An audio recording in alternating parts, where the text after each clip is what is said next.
লক্ষ্মীর ভাণ্ডার প্রকল্পে আবারও নতুন সুখবর। পুজোর আগে লক্ষ্মীর ভাণ্ডার প্রকল্পে বিরাট আপডেট ঘোষণা করলেন মুখ্যমন্ত্রী। লক্ষ্মীর ভাণ্ডারে পুজোর বোনাস থেকে শুরু করে একাধিক নতুন আপডেট রয়েছে।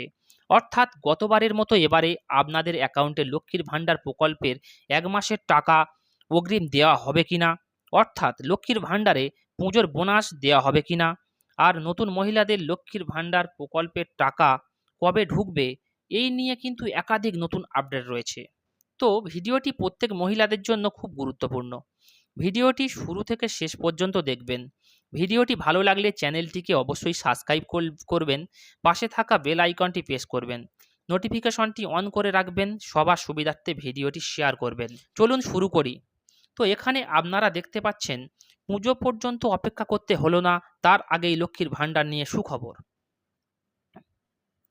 লক্ষ্মীর ভাণ্ডার নিয়েই বড় সুখবর। মহিলারা দারুণ আনন্দ পাবেন পুজোর আগে।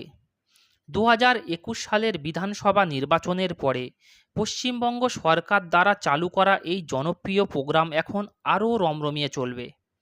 আরজিকর কাণ্ডের আবহে আবারও বড় সুখবর এলো।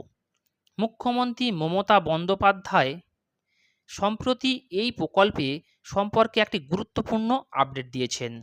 এতদিন বাজেটের আগে পর্যন্ত লক্ষ্মীর ভাণ্ডার প্রোগ্রামটি জেনারেল মহিলাদের 500 টাকা এবং তপশিলি জাতি এবং উপজাতিদের মহিলাদের জন্য 1000 টাকা করে মাসিক ভাতা প্রদান করত। তবে এই বছরের লোকসভা নির্বাচনের আগে সেই ভাতা বাড়ানো হয়েছে। এখন জেনারেল মহিলারা প্রতি মাসে 1000 টাকা পান, যেখানে তপশিলি জাতি এবং তপশিলি উপজাতি মহিলারা প্রতি মাসে 1200 টাকা পান। এদিকে রাজ্যে আরজিকর হত্যাকাণ্ডের প্রতিবাদে অনেকেই লক্ষ্মীর ভাণ্ডারের টাকা না নেওয়ার কথা বলেছেন। মহিলাদের রাত দখল নিয়ে গুঞ্জন উঠেছে যে 25 থেকে 60 বছর বয়স পর্যন্ত আর একেবারেই 1000 টাকা এবং 1200 টাকা করে দেবে না সরকার। জল্পনা দিন দিন বাড়ছে।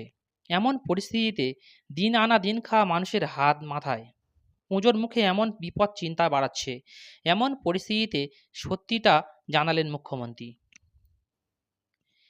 স্কিমটি বন্ধ হওয়ার বিষয়ে সাম্প্রতিক কিছু গুজব সত্ত্বেও মুখ্যমন্ত্রী মমতা বন্দ্যোপাধ্যায় নিশ্চিত করেছেন যে লক্ষ্মীর ভাণ্ডার অব্যাহত থাকবে। তিনি ঘোষণা করেছেন যে এই স্কিমের জন্য নতুন আবেদনগুলি আগামী ডিসেম্বর থেকে প্রসেস করা হবে। তিনি আরও উল্লেখ করেছেন যে সরকার রূপশ্রী এবং কন্যাশ্রীর মতো অন্যান্য কর্মসূচির সঙ্গে লক্ষ্মীর ভাণ্ডারে 60,000 কোটি টাকা ব্যয় করেছে। লক্ষ্মীর ভাণ্ডার থেকে বাংলার 2 কোটি বেশি মহিলারা উপকৃত হচ্ছেন। মমতা বন্দ্যোপাধ্যায় আশ্বাস দিয়েছেন যে প্রকল্পের অধীনে যে কোনো মুলতুবি পেমেন্ট থাকলে তা পুজোর উৎসবের পরে বিতরণ করা হবে। তিনি আরও বলেন, ডিসেম্বর থেকে আমরা লক্ষ্মীর ভাণ্ডারের জন্য নতুন আবেদন নিয়ে কাজ করা শুরু করব। আমরা ইতিমধ্যেই এই প্রকল্পের মাধ্যমে 2,15,00,000 মহিলাকে 40,000 কোটি টাকা প্রদান করেছি।